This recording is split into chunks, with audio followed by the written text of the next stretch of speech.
Hi everyone, this is Miss Granger. In this video, we're going to go over Unit 5, Lesson 4 on the second page, all about economic changes. In this activity, you're going to be again reading through or listening or reading through the passage and writing questions next to the passage.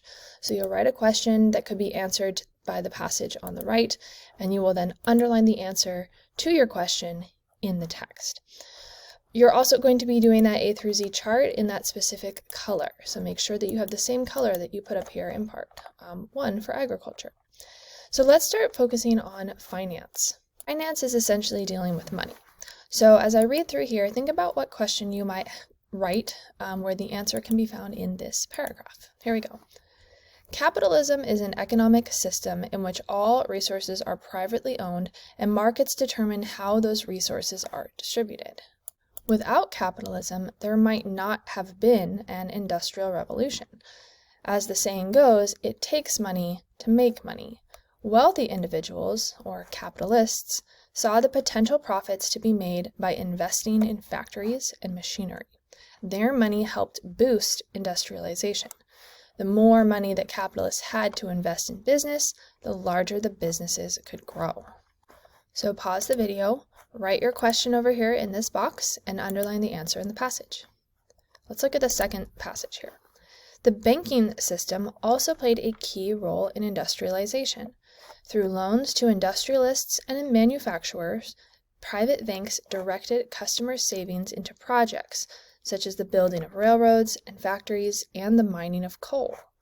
Governments also set up national banks to improve domestic and international trade. Together, private and national banks provided financial backing that stimulated the growth of the industry. So overall, money had a really big impact.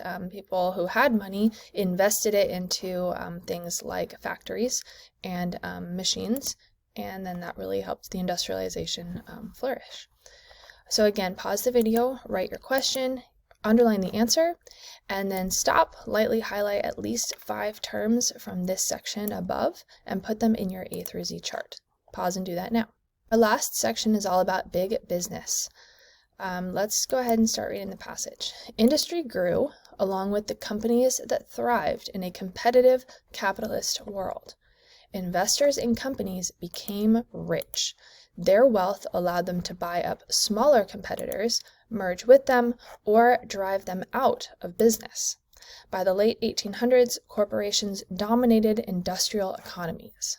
We see this a lot today, especially with some online industries. I'm thinking specifically of some business like Amazon, where they are really driving out smaller competitors. They're either buying them or driving them out of business, and they are dominant. And this idea, or this kind of business model, was developed back here in the Industrial Revolution.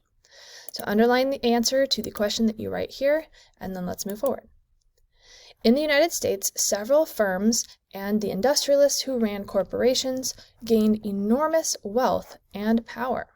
In the oil business, John D. Rockefeller established a monopoly with his Standard Oil Company. Andrew Carnegie built his Carnegie Steel Company into the world's largest corporation. France had its Parisian Gas Company, and Great Britain its Midland Railway. In Japan, big business consisted of firms known as zaibatsus. Through investment, they controlled many of Japan's industries and banks. You might recognize this word monopoly from our last unit when we were talking about the French Revolution. It's a similar idea. These monopolies were essentially the only business in that category. So oil company, basically everything was part of Standard Oil because there were not laws at that time that kind of broke up monopolies. That came later. Write your question in the box, underline the answer, and let's move on. All right, last passage. Corporations built huge factories and filled them with hundreds of workers. They mass-produced goods at lower prices to meet rising consumer demand and increasing their own profits.